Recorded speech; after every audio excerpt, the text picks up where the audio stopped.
Welcome Noreen, our speaker. She came from Phoenix.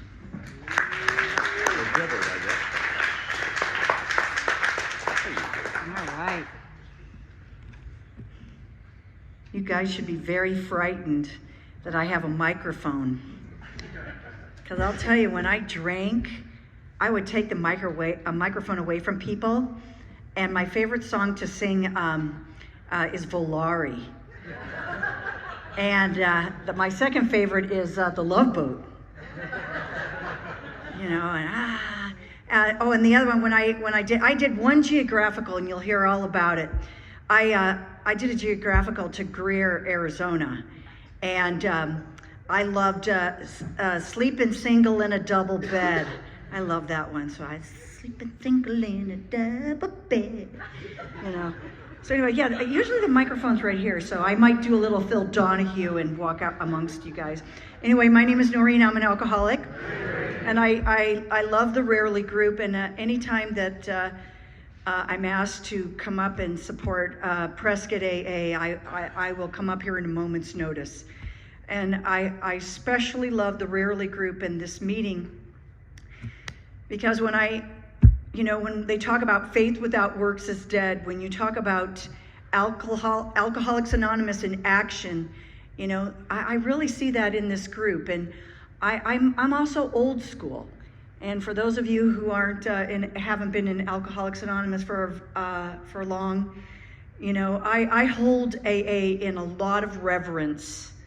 You know, back in the olden days, you know, we always had greeters, and we meet beforehand and we go to ice cream afterwards. Now, I didn't say like I did it, I just heard about it, you know, and my sobriety date is August 23rd, 1986.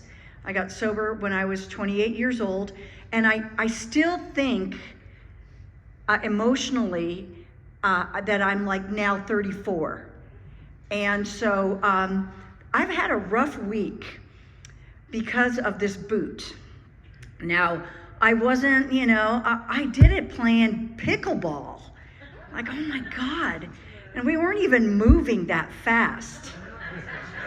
You know, my husband and I, like 5 years ago, we went to Switzerland and hiked Villars de Salon, and then we went to Chamonix and hiked, you know.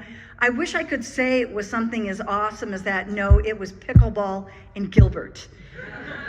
And so actually I'm kind of dealing with a bad attitude, you know, right now with this, you know, because I still think that I'm 28 or 30 years old, you know, and, you know, when it talks about,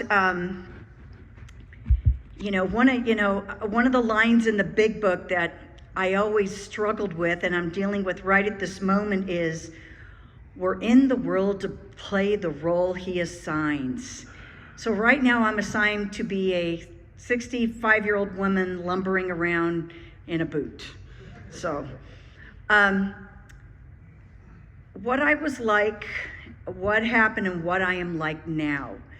You know, like I mentioned it just a second ago, I really hold Alcoholics Anonymous in really high reverence. And when I am the epitome of contempt prior to investigation.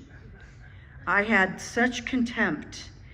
I was born and raised in Phoenix. My parents are Irish immigrants. They're off the boat. You know, they came to the United States at the end of the 40s, and my dad worked for American Airlines, and he moved to Phoenix in 1951. Now, Phoenix in the early 50s, they didn't have a whole lot of a big Irish community. So, you know, they were probably all just scared little Irish people. But anyway, there was a small group of transplants. And what it was is that they all came from the airlines. So JFK, you know, LaGuardia, O'Hare. And my dad was a laborer. You know, he drove the airplanes, he cleaned the airplanes, all that. And these guys all came to Phoenix, and the other thing was the Catholic Church, you know, so we're all Catholic. And anyway, growing up, I didn't play with the kids on the street. We had no Protestant, no, we never had a Protestant kid in our house, it's weird. So when it talks about an Alcoholics Anonymous, when we say that we feel separated from, or we felt different, like we felt like we didn't belong, it came, I remember that I never felt like I wasn't invited to the birthday parties in my neighborhood, and I could feel that sense of separation. But the other thing was, my mother and father, they didn't drink. They were probably the only non-drinking Irish people in Maricopa County, but their friends did. And so they would come over to our house and they would play their Irish music, the little fiddle music, and they'd sing and drink Boilermakers, Falstaff beer, and probably Walgreens bourbon, because we didn't have a whole lot of money. And I loved the guys they started to get fun. You could tell the difference between the drinkers and the not drinkers. And, they'd start singing the Irish rebel songs and go after the Queen. And I like that excitement. I love watching them change. And, but my father didn't drink. And the other thing was the women didn't drink. And what I noticed was, that the ones that were alcoholic were the men. And I remember it was a St. Patrick's Day, of course, and there's this one guy named, I don't even remember his name, Kelleher was his last name, but every time that there would be a party, he would start drinking, and then he'd start crying, and then he'd grab the microphone and he would try to sing. And I remember everybody trying to fight the microphone away from him. But what I noticed was in the corner of the hall, or at one of the tables, were all the women, which I now call the cats.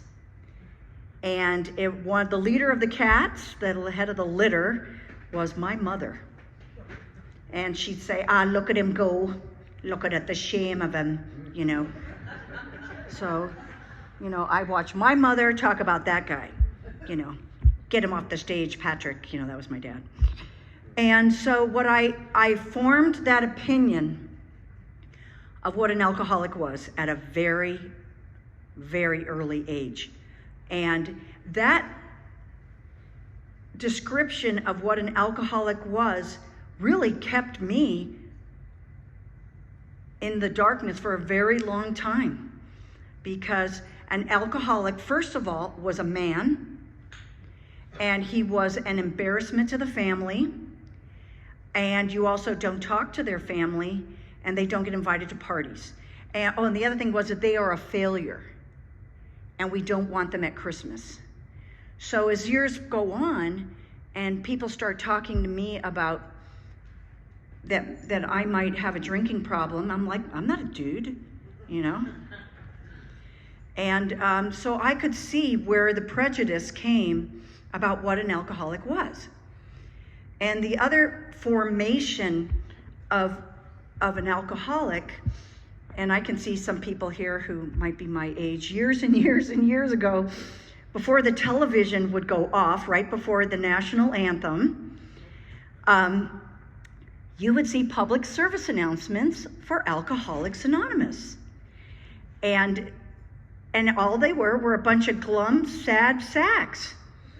And I remember, and you guys might not even remember this, but in the 70s, Jason Robart, who was an actor, he did a commercial for Alcoholics Anonymous. And I remember that because he said, "I'm living proof that you do not have to die for a drink."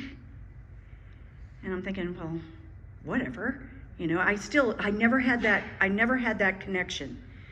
And so that was the formation, is that, an Alcoholics Anonymous meeting first gets the people off the street, and you sit around a circle and you talk about your problems. And it did not look like fun to me. And so the first time that I tasted alcohol, I was probably about 8 or 9 years old, maybe 7 years old, at one of these parties. And these guys would have, the little shot glasses of the bourbon, and this one guy left just like a little bit of bourbon at the bottom of his glass. And so I'm taking these off and I'm putting them at the kitchen sink. And so I take my shot glass and I put my little tongue in there and I get just enough of the bourbon to have it go down my throat. And I'll tell you, I loved that burn. I loved it, and I thought, yes. So just like in Bill's story when he says, I've arrived, I was off. And I love that taste. And, so where does an 8 or 9-year-old girl, start her drinking career? Well, it was Robitussin, and it was Vicks, and Robitussin, Vicks, and NyQuil. Yeah, NyQuil, because you had your own shot glass. Nice. Nice. Yes. And I was a sickly child. So, I really. And I remember, I had a cough recently, and I was, looking for my non-alcoholic, and I saw berry-flavored NyQuil, and I thought, ooh, I bet that's good. Keep moving, must not look. Stay away from Walgreens. So my first drunk, like my official card-carrying drunk, was actually in Ireland. So like I said, my dad worked for American Airlines, so we went to Ireland all the time. And so all my cousins, all my relatives are still over in Ireland. And so my cousin Marion and my other cousin Sean, we stole, again, that's the other part of my stories, I'm a thief. Nothing wrong with that. You have to, if you don't work and you don't like to work hard, you have to steal. That's what I did. And so we stole a 6-pack of beer, we stole 6 bottles of beer. And you guys, this was my first bottle of beer. There was 4 of us and 6 bottles. And I knew that I had to get that second bottle before. I had to kill one first so I could get the other so no one else could have it. And that first night was incredible. It was awesome. I made out for the first time. His name was Martin. It was really a very successful evening for a 14-year-old from Phoenix, and same thing though. I was walking in the cow field and there was cow patties everywhere, and I fell down in nettles, which is like poison ivy, threw up all over the place, and I could not wait to do it again. Now, if it was like, bad chicken, I won't eat for the rest of my life, but I couldn't wait to get it on again. And so that was when I was 14 years old. So from the time that I was 14 till I was 28 years old, all I wanted to do was drink. That's all I wanted to do. But the other thing that was part of the makeup of Noreen is that way before I ever drank, I had that paralyzing fear. And that fear that something bad's gonna happen to me, something awful's gonna happen. So, when it talks about in the big book, about the fear,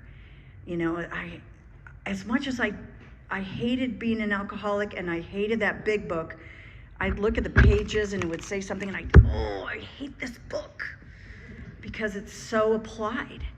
But what happened to me when I started drinking, the fear went away. And then all of a sudden I could hang around those Protestant children, and I became fun at parties, and then I became the laugh of the party, and I liked that attention. But, even like when I was I think I was like 17 years old, I went to Camelback High School. I grew up in Central Phoenix, and I remember we were going to like prom. And we picked a restaurant where we knew that they would serve underage. So we're sitting there with our corsages and our feather hairdo. This is 1975, of course. And they're like, I'll have a Chablis, I'll have a White Russian. And I'm like, I'll have a beer and a shot, So I didn't even drink dainty. I tried to be a dainty drinker. But I stopped drinking like White Russians when I was like 16 because I had to start getting it on. Like, Milk is for cereal. Kahlua is for life. It's like, give me the booze. And when people say, I just loved drinking, if I have to be honest with myself, I think it stopped being fun when I was about 20, And, I am not a high achiever either. I was also pretty dishonest. It was important for me to have an image. And that's another great line in the big book that says, we want to have an image we know we don't deserve. That was so key for me. I wanted that image to be like cool, with my tube top and my puka shells and my, and inside I want to die. I want to die. And, it just was, I started college multiple times. I went to PC, I went to SEC, I went to Mesa, I went to ASU. I went to every college in Phoenix, and the only thing I ever finished was my drink. And the line of cocaine, too.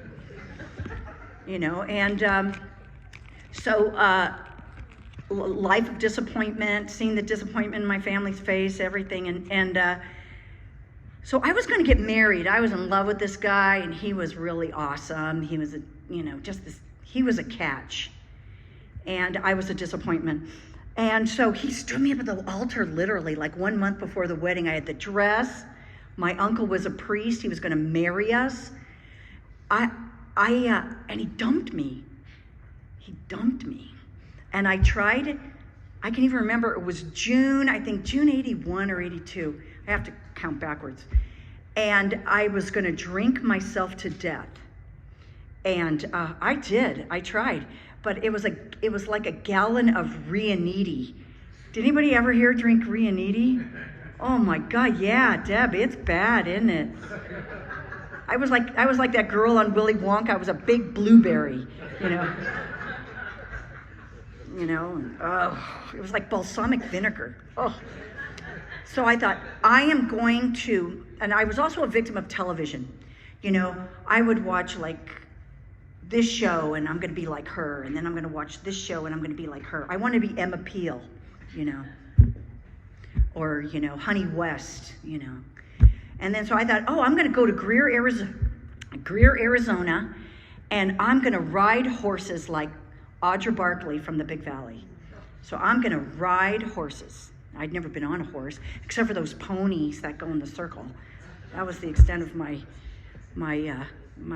riding. So I go up to Greer, and I'm working at Molly Butler Lodge.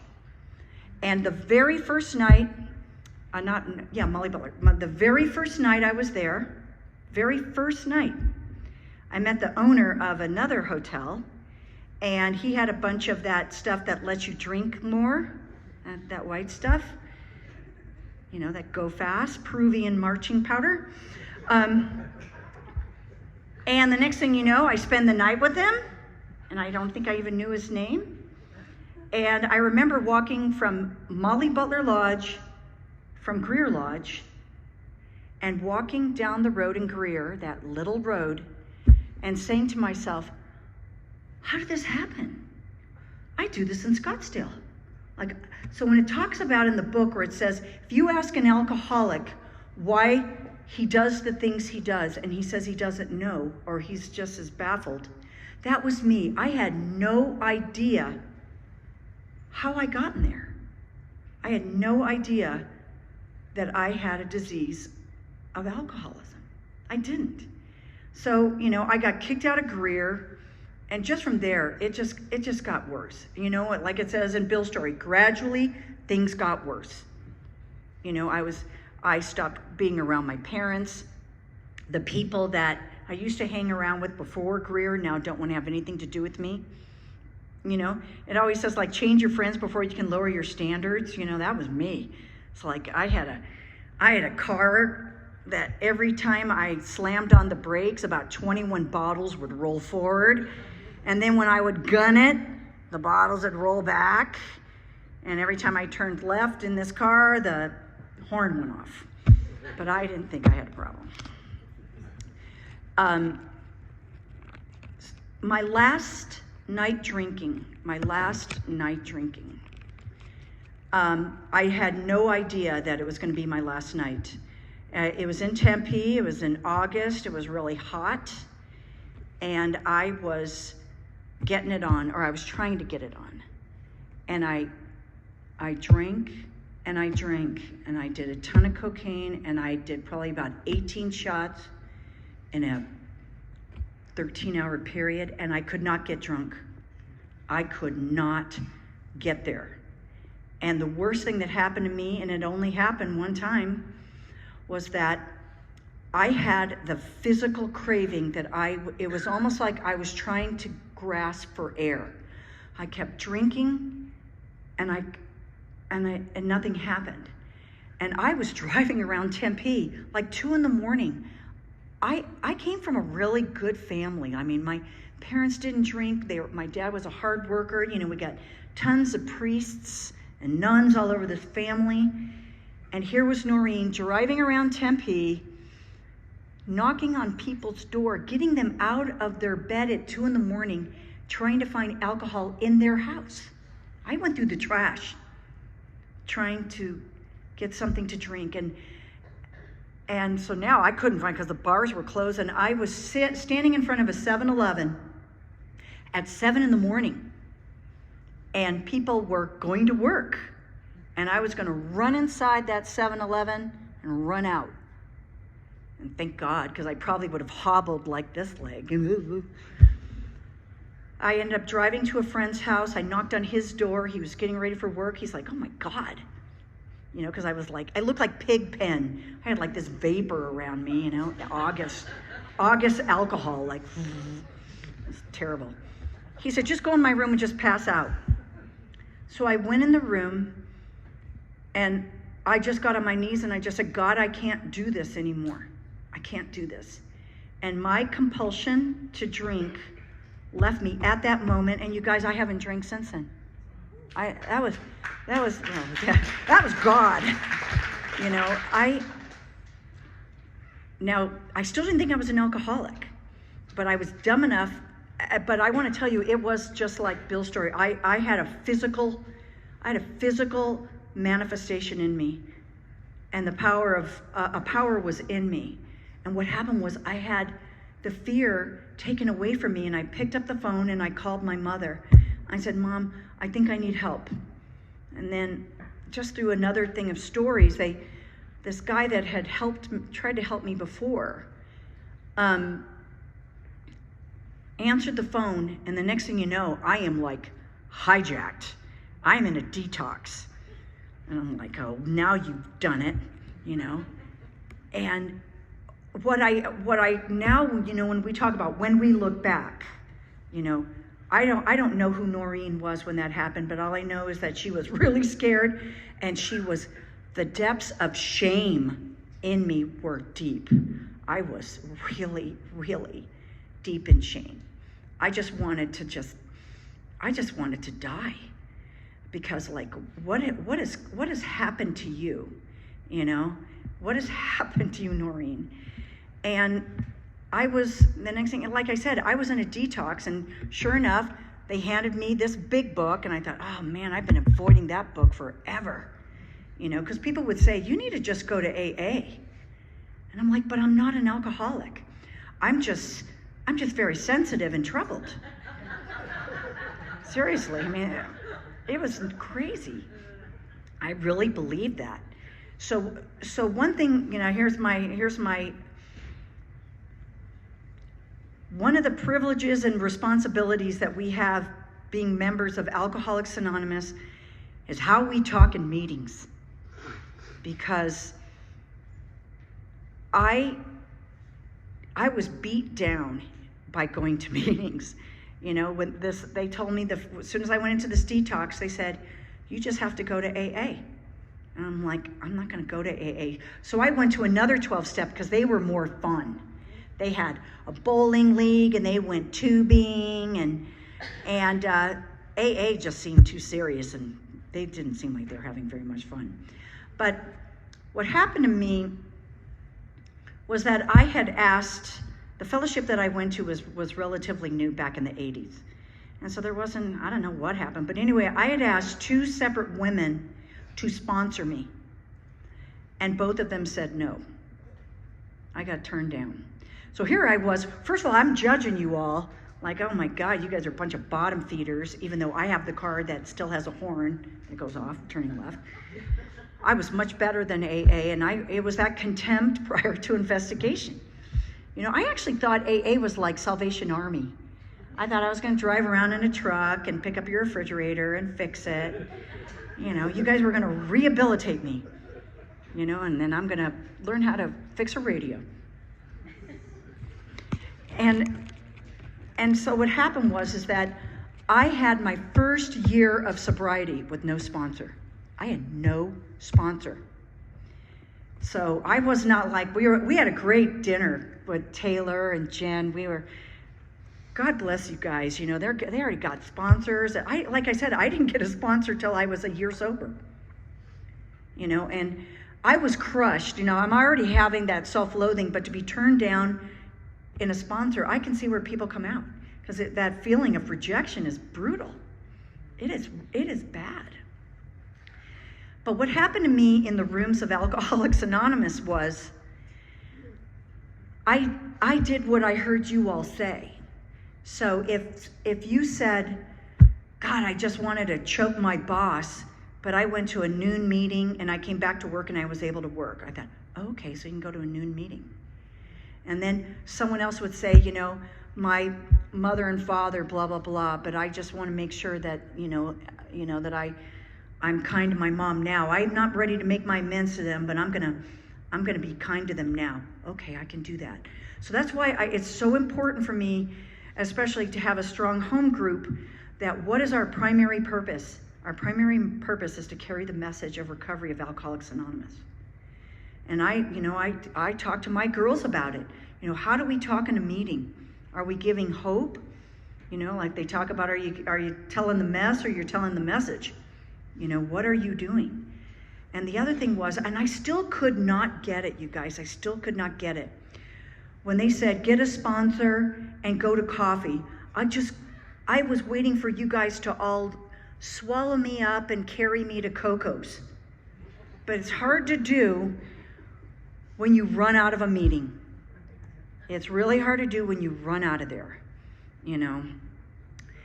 And so I did not jump in really fast. And like I said, I was at that other fellowship.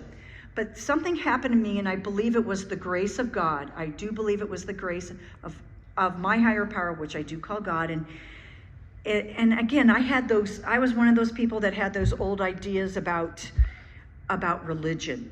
You know, I was raised Catholic. I mean, you guys are probably all sick of hearing about the Catholics, you know. It's like, I'm sick of hearing about the Catholics.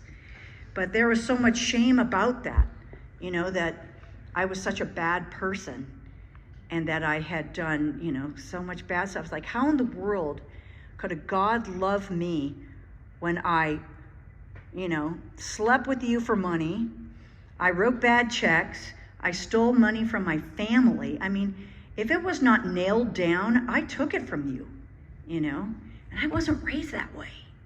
So there was that complexity about, at that moment, I need money for a drink, or I need money for cocaine. And then I rationalized it like, oh, I'll get the money and I'll put it back, they'll never know. And my definition of rationalizing is lying light. I was like, I never put that money back in there. I remember when I got sober in Scottsdale during the 80s. The Scottsdale Lano Club was at this fancy place. We used to call it the Taj Mahal. It was this big white building. And I remember sitting in the meeting and I looked up at where'd the steps go? Oh, they're around the corner there. And I remember just kind of reading what the steps were. And I remember it said the 9th step. And I leaned over, I said, does that mean I have to pay people back that I took money from? This girl's like, oh yeah. I'm like, oh my God. And they're like, no, you do the steps in order, you know? But I got to tell you, so this fellowship, like I said, I belonged to, I was chairing meetings at 30 days of sobriety because they didn't have people sober longer than 30 days. So 30, 60 days, I'm chairing a meeting because I was following direction. And I remember there was a meeting that was upstairs, and it was a bunch of young people. And I was 28, but these people were young people. They're like 21, 22. They're babies. They still had retainers and acne and all that stuff. And so they would, I would sit there in my little meeting that nobody would show up at. And so they started making fun of my little meeting. They said, hey, why don't you throw some water on this meeting? Maybe it'll grow. And I loved their irreverence. I thought, oh, what a bunch of little smartasses. But I liked them because they were cocky. Anyway, come to find out they were part of young people in AA. They were young people, So anyway, they invited me out to Coco's, and I went. So I finally went with these guys, and they're like, well, who's your sponsor? I'm like, oh, I don't have a sponsor. What? So anyway, it was a group of 5 guys, these 5 guys, and they said, you need to go down to 4848 South Phoenix, and you either get Lee D or Kate B as a sponsor. I'm like, okay. So I go down there, Lee D was there, and I want to tell you, I was thrown into that group. And that's where I got recovery, was at 1 year sobriety. And they said, they said the rules. They said, your home group meeting should be either Big Book or Step. That is your home group. Stick with the meetings that do the steps or literature, because you can hear about other people's opinions, but that's where the recovery is at. And then, a speaker meeting like this one, they're like, you go there once a week, but you make sure you go for dinner and do all that things. And I want to tell you, that was the greatest thing that could ever happen to me, was getting involved in young people's AA. I know. I tell people, I used to be a young person. They're like, keep doing that Botox, Noreen. But it was just such an exciting time. And I, when I was 3 years sober, I was the chairperson of the Young Persons Convention in Phoenix. And still to date, it was the most disastrous, most unsuccessful young people's conference ever. Craig, did you go to that? Were you there? Oh, that's right. You didn't do young people. That's right. Anyway, what happened was, oh my God, it was at the Holiday Inn on Van Buren, and it was a group of kids from a treatment center. They snuck in the middle of the night, and they took the lighters to the whatever you call the sprinklers, and flooded 3 floors of this hotel. Oh my God, it was awful, you guys. It was terrible. And it, did you ever see like Young Frankenstein where they're going after the monster? That was central office people, Salt River Intergroup and EVI, coming after us young people because we had given them such a bad name. It was awful, and we're like, we didn't, they're like, you're a terrible reflection of Alcoholics Anonymous, and yeah, blah. But this is where a loving God is in no matter what happens. So even after we paid our debt, and we, paid our deposits from our registrations and our t-shirt sales, we were able to give Tucson $50 seed money. I mean, after all that, and I still laugh about that. It's like, if you ever want to test the merit of your recovery, be on a committee like of a convention. It's either going to break you or make you tell stories up from a podium. Let me just make sure I'm okay on time here. Yeah, I got a few more minutes. When I was about 7-8 years sober, I decided I was not going to go to meetings anymore. I thought, you know what? I'm going to go find me a husband, and I'm going to find a guy so I can have children who probably need this program today. That was my goal. So, but what I did was I said, I don't need to do service anymore. I've done that bitch work. I'm not going to do that anymore. So I stopped, And it wasn't like it happened overnight, you guys. It was granular and it was just slightly eroded. It eroded. So then all of a sudden, I'm not going to go to that meeting because I can't stand those people at that meeting. And then I'm not going to call my sponsor because she's going to say something to me about me not going to meetings anymore. And I want to tell you, my insanity came back to me in rapid fire time. It took nothing for me to be back to being crispy, angry. And the worst thing that happened to me in that time period, and it really wasn't that long a time, was that I lost my conscious contact with my higher power. I could not, that feeling of centeredness, that feeling of like, the greatest thing that AA gave to me early on, once I started my steps, is I stopped being afraid. It wasn't like I had some great job or, this or that. I wasn't afraid anymore. That to me was the biggest savior. But so this is actually a funny story. So where's my coffee lady? Oh, there's my coffee lady there in the back. Greatest position in Alcoholics Anonymous, coffee. So I had a home group in Tempe, and I was the greatest coffee maker. I set up that meeting like nobody's business, like best meeting. Well, I stopped going to that meeting, so I go back there like a year or so later, and there's a whole new group of people.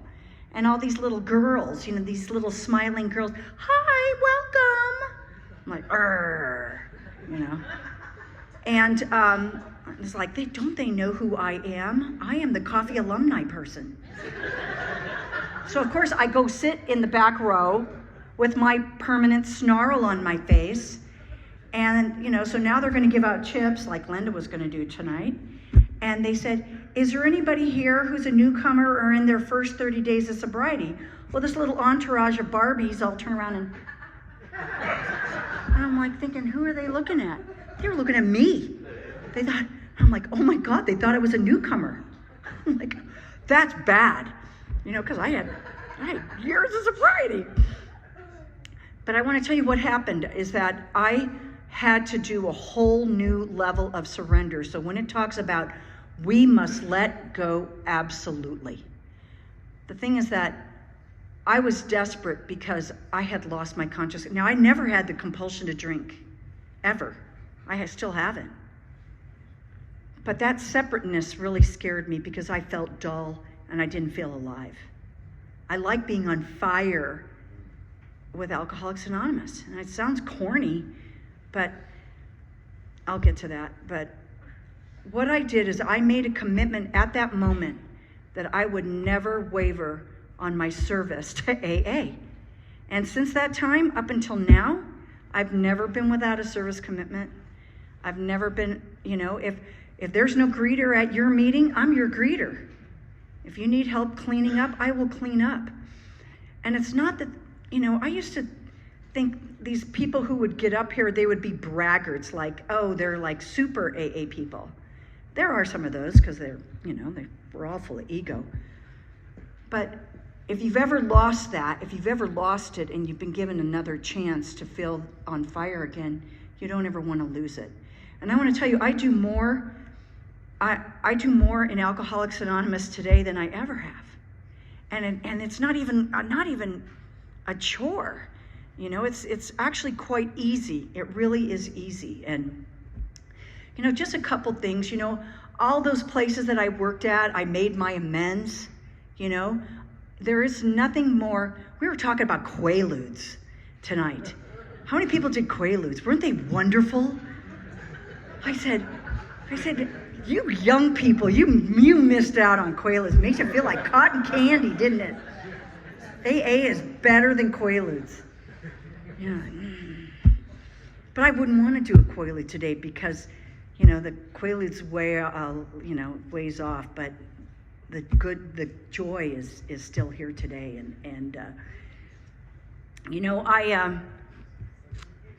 I've had a lot happen. I talk about those little kids that I had, and my children, both my children are running and gunning, especially my beautiful daughter. Today I have to surrender, let go absolutely with a daughter who just had her 3rd DUI and did her time in Florence. And she wants nothing to do with AA. So of course I now go to Al-Anon, you know. But the thing is that what's so heartbreaking is that I have a life that is better than I could have ever imagined. And I see the beauty in my daughter. She doesn't want it. And it kills me, you know. What's really hard is having an Irish person keep their mouth shut. And it was like, ah. You know, speaking of Ireland, 10 years ago, no, maybe longer than that, I was able to speak at a young people's conference in Dublin. It was called Uripa. So there's how, you know, you have Icky Paw, and you guys just had ASCII Paw in Prescott. I got to be the speaker at Uripa, which was a riot because it was in Ireland. And it was great because everything they'd say, like I'd say, oh, I'm here from Arizona, I'm getting my 25-year AA chip. They're like, ah, geez, that's fucking brilliant. Everything, oh, you're fucking nuts. It was great, you know, and Craig and I, you know, we've gone to Switzerland and we've gone everywhere, and what we plan Alcoholics Anonymous. We go to meetings. We went to a meeting in West Kerry. He didn't think they were speaking English, you know, come on, Craig. But, you know, one thing, and I'm going to close with this, is that I can continue to keep giving back. And like I said, at 30 years of sobriety, 32 years sobriety, I live also down in Tucson because I have a business down there. And I've done the GSR, I've done all that stuff. I decided to do the jails. I had never done the jails. And I'm thinking, what can a, you know, old woman give back into a prison, or a jail? I mean, I was still contempt prior to investigation. I still had that thought, like, I cannot be of service to these women in the jail. And I want to tell you, that is the greatest service that I've ever done, is to go into the jails, because I'm able to treat those women as ladies, and we can have fun, and I can show them that recovery can happen. Alcoholics Anonymous, I had such an idea of what it was going to be, and it is nothing that I could have even imagined. I have a life beyond my wildest dreams today, and it's all because of a loving God. And I think Mike's going to walk me down, and volare. Thank you very much.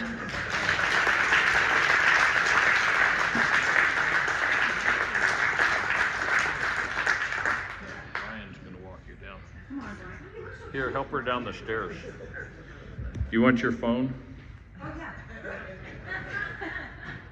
Irish people.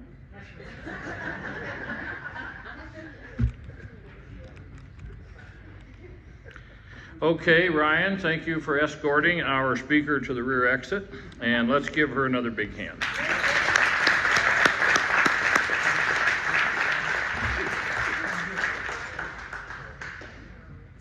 Are you not going to the rear exit?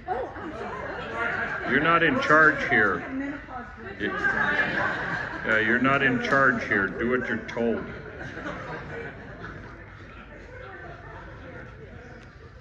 Okay, we record our speakers, and you can go to Rarely Group on YouTube, and if you'll notice on the newsletter, there is a line in there that has the web address to get onto our website, our YouTube channel, to listen to all past speakers tonight and all past speakers. If you need help finding it, though, look on the newsletter. But if you can't read it on the newsletter, then see Bobby in the back. He'll help you with it, or any of us. We'll be glad to help. And would everyone please pick up any trash you have left, so we leave this room as clean as we found it. Thank you. Now, we are going to have a home group business meeting after this meeting, so everybody's a home group member, or anybody would like to attend, please congregate up here in the front. And after the prayer, we'll try to make quick work of that. And now, because of the configuration of this room, if everybody would just stand in place and try to connect across the aisles there, we'll try to get we'll go out with the Lord's Prayer.